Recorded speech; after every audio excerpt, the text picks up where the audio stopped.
Fala, meu amigo conservador. Obrigado por me receber mais uma vez na sua casa na hora do almoço. Vamos conversar um pouquinho sobre tudo que está acontecendo no Brasil? Pois é. Ou melhor, está acontecendo no plano internacional sobre o Brasil, tá certo? O que está rolando? Treta entre o Lula e o Maduro voltou com força total e nós vamos discutir um pouquinho sobre isso aqui. Outra questão que nós vamos discutir são as brigas da direita, né? Vocês viram que o Bolsonaro entrou num atrito com o governador do estado de Goiás, o Ronaldo Caiado. E também entrou num atrito com o Pablo Marçal, que tá crescendo aí, né? A bolinha tá se achando demais e a gente vai falar um pouquinho sobre isso com vocês. A gente precisa ver uma matéria que foi divulgada na Revista Oeste e que mostra que a briga tá contra o inimigo errado. E é isso que eu venho alertando para vocês desde antes das eleições municipais, tá bom?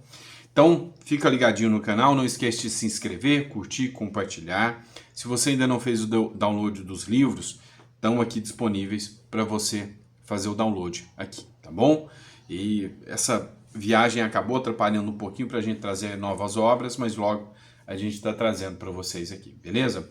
Vamos começar observando o comentário que vocês deixam aqui. Vem para a tela do celular que eu vou mostrar para vocês. Pessoal, nosso amigo Valdecir Palem, ele deixou um comentário aqui e eu acho que é o sentimento que muitos de vocês têm hoje também. Te acompanho há muito tempo, pela sua análise coerente e sábia. Muito obrigado, meu amigo. Mas há um bom tempo não tenho coragem de comentar. Não seria preso de imediato, por ser insignificante, mas ficaria numa lista negra. Olhemos para o alto.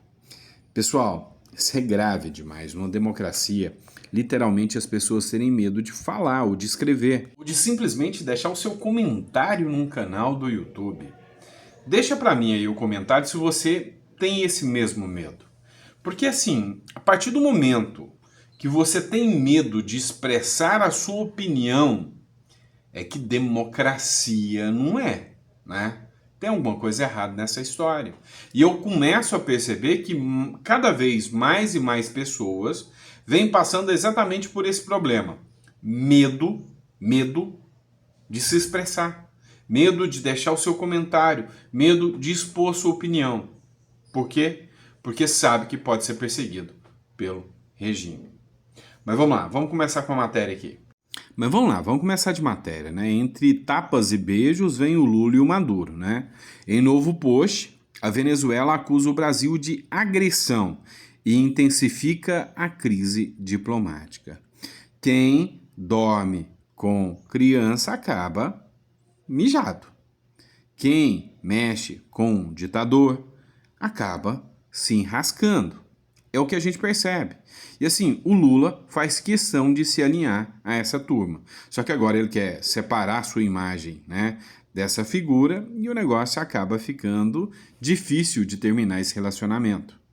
Em um comunicado, o ministro das Relações Exteriores da Venezuela, Ivan Gil, afirmou que o Itamaraty está tentando enganar a comunidade internacional, fazendo-se passar por vítima em uma situação em que claramente agiu como o agressor. O documento destaca que o Itamaraty estaria promovendo uma agressão flagrante e grosseira contra o presidente constitucional Nicolás Maduro Moros e as instituições venezuelanas. Ora, ora, meu amigo, mas como assim? O próprio Lula foi o fiador da eleição venezuelana, agora o Maduro tá falando que o Lula tá contra ele? Não, o Lula foi um dos grandes apoiadores da eleição venezuelana. Falou que colocava a mão no fogo pelo Maduro. O problema é que colocar a mão no fogo por ditador acaba se queimando, né? Então, essa vergonha alheia que o Brasil tem que passar por decisões erradas do presidente da República. A ditadura venezuelana também apontou que as ações do Itamaraty interferem na soberania nacional e autodeterminação dos povos, ressaltando que essas práticas violam a própria Constituição brasileira, que preconiza a não ingerência em assuntos de outros estados. Pessoal, essa acusação de interferência na soberania nacional é o argumento utilizado para inícios de guerra, tá? E tem uma teoria aí que diz que o Lula gostaria, amaria uma guerra de teatro com a Venezuela para poder fazer aí um estado de sítio, instalar um estado de sítio, um estado de guerra, aumentar o seu poderio de forma absurda, poder mexer no orçamento brasileiro. Isso aí assusta um pouco. Em seu comunicado, a ditadura da Venezuela aconselhou Itamaraty a evitar se imiscuir em questões que, segundo eles, são de competência exclusiva dos venezuelanos. É necessário que a burocracia do Itamaraty adote uma conduta profissional e diplomática respeitosa, tal como demonstrou a Venezuela por meio de sua política externa, diz um trecho do texto. Ou seja, além de tudo, são abusados, né? São agressivos. Então, assim, a gente, cada dia que passa, fica mais envergonhado das relações que o Brasil estabeleceu desde que o atual presidente tomou posse.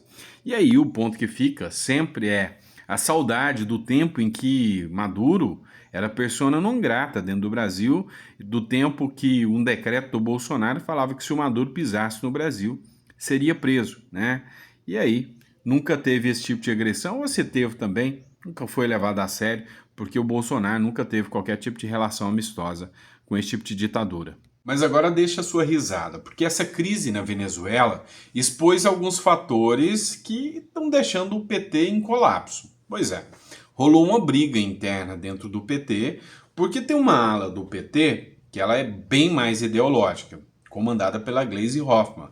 É aquela ala que acha que o Brasil tem que ser literalmente igual Cuba e Venezuela. É a turma totalmente, né, radical aí da esquerda, extremista.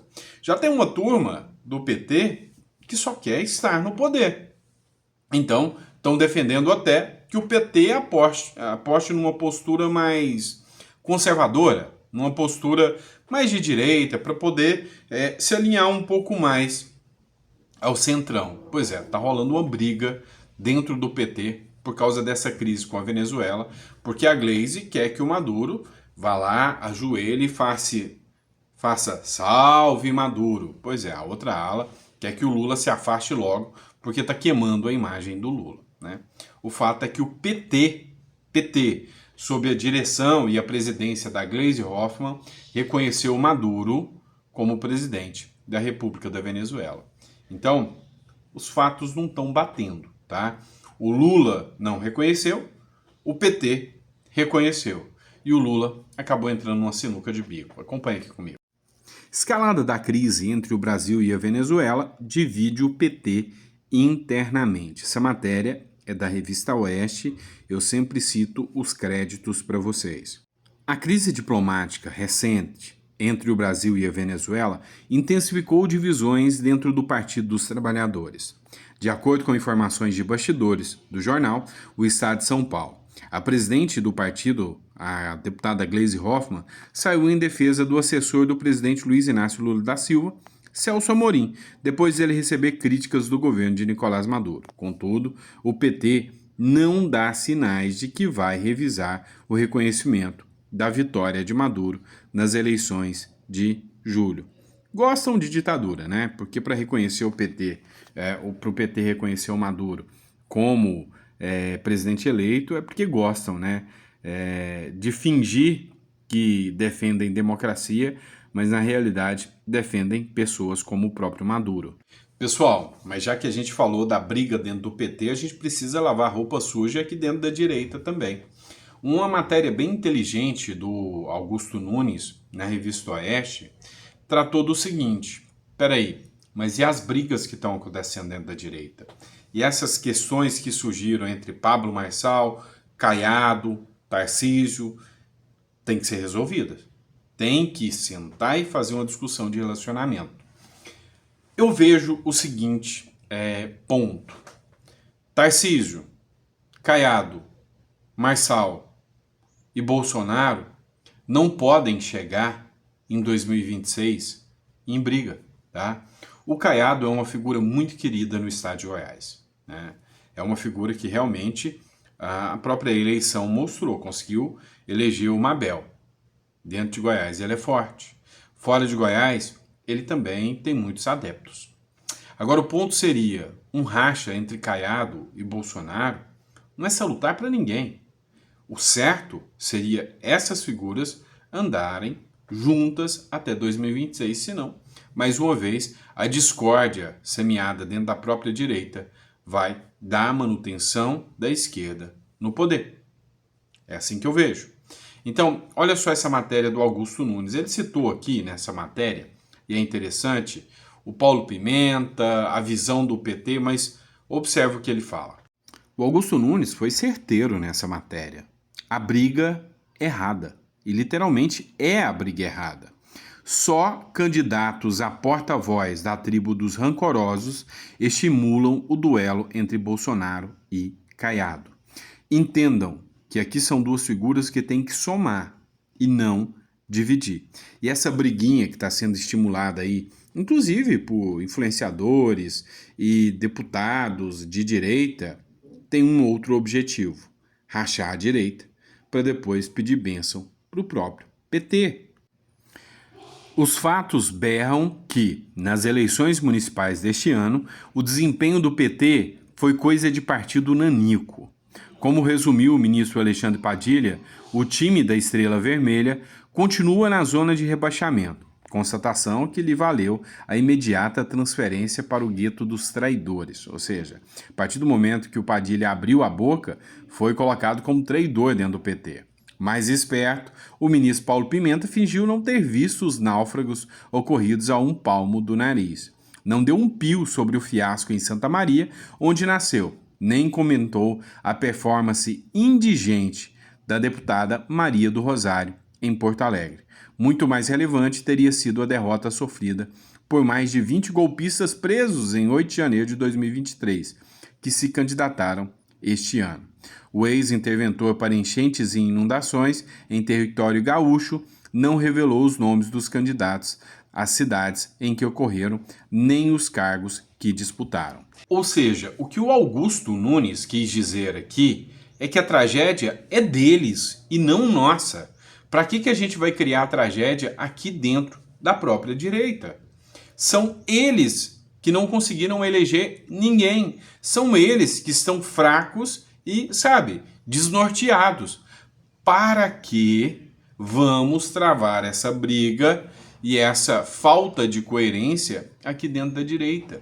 Não se justifica. Então, eu acho que acertou em número, gênero e grau o Augusto Nunes ao dizer que Bolsonaro não pode estar rachado com o Caiado nessa briga, tá? Seja Caiado, seja Bolsonaro, seja o próprio Marçal, tem que haver um alinhamento aqui.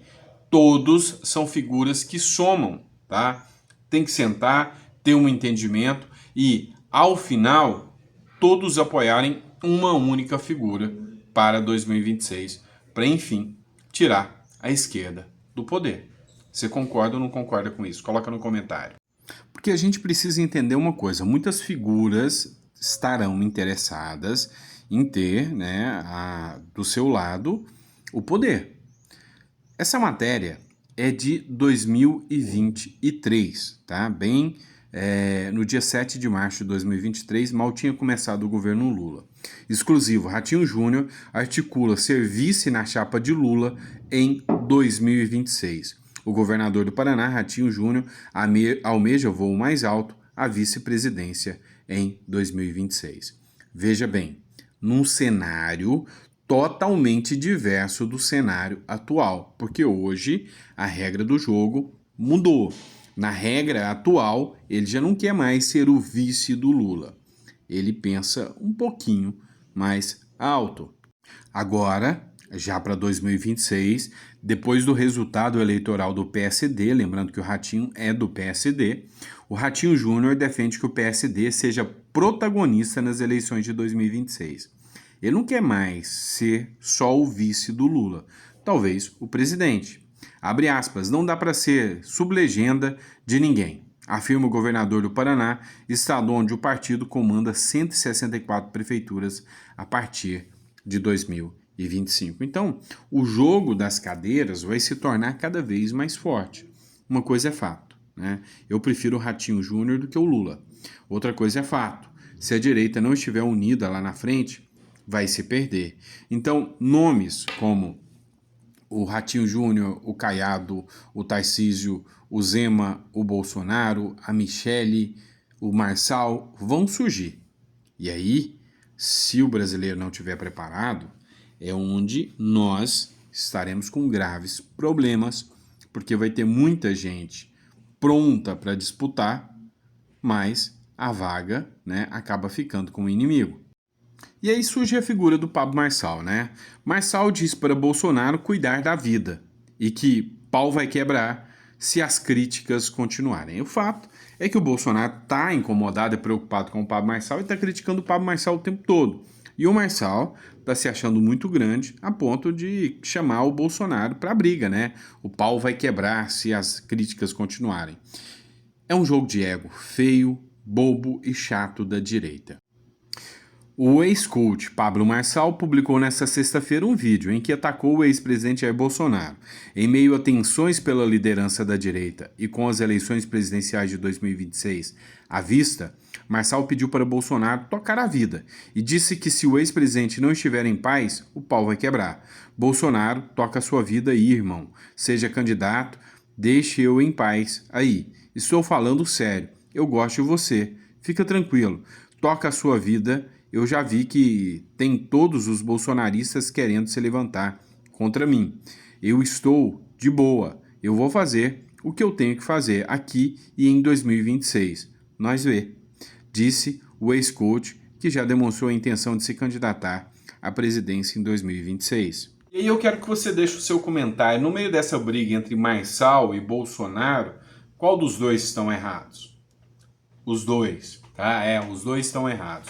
Bolsonaro tem um ego gigantesco. Deixa o Marçal para lá. Para que ficar atacando? Para que dar mais força para isso? Deixa ele para lá. Ele vai fazer o papel dele de coach. Lá em 2026 ele volta. Bolsonaro tem que fazer o trabalho dele. O Marçal também está querendo crescer demais e está aproveitando o gancho. O Marçal é esperto. Se o Bolsonaro atacou, eu vou contra-atacar porque eu vou ganhar visibilidade em cima do Marçal. Se o Marçal não falar de política, ninguém fala dele. É simples assim. Aí ele vai só fazer o papel de vender cursos lá. Mas se ele não falar de política, ninguém fala dele. Então ele está aproveitando os ganchos também que o próprio Bolsonaro está dando. A minha visão é que está todo mundo errado aqui. Briga do Caiado com o Bolsonaro já tem que acabar, a eleição já acabou. Briga do Marçal com o Bolsonaro tem que acabar, a eleição já acabou. E assim vai. Então vamos esperar o que vai dar em 2026. E a gente vai acompanhar de camarote, se é que vai existir 2026. Pessoal, obrigado, fiquem com Deus e até o próximo editorial. Que Deus te dê uma mesa farta e repleta de bênçãos para você e para toda a sua família. Abraço.